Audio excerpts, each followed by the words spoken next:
ইনশাআল্লাহ। প্রার্থী দেখে ভোট দেবেন। আপনারা দেশের মালিক, জনগণ এই দেশের মালিক। নিজের মালিকানা অন্যের কথায় আরেকজনের হাতে, ভুল মানুষের হাতে তুলে দেবেন না। আমার আগামী রাজনীতি নির্ধারিত হবে আপনাদের সিদ্ধান্ত অনুযায়ী। আপনারা যদি আমার পাশে থাকেন, আমার মৃত্যু পর্যন্ত এই এলাকায় হবে আমার শেষ ঠিকানা।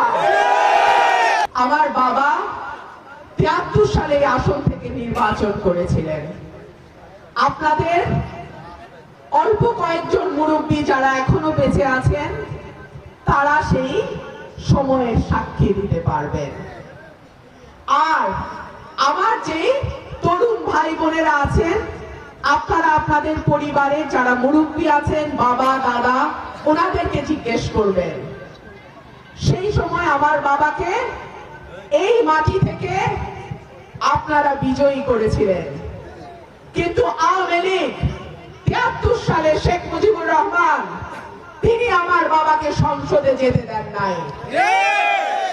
সেই কারণে ঢাকায় আমার জন্ম এবং বেড়ে ওঠা সত্ত্বেও আমি সিদ্ধান্ত নিয়েছি ২০১৬ সালে আমি ব্রাহ্মণবাড়িয়ার সন্তান, আমি ব্রাহ্মণবাড়িয়া থেকেই নির্বাচন করব।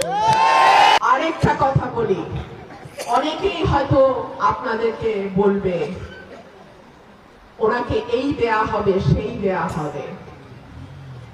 আমি আমার এই দুই এলাকার মানুষের ভালোবাসা, সমর্থন, ভোট ছাড়া আমি কারো কিছু আর চাই না।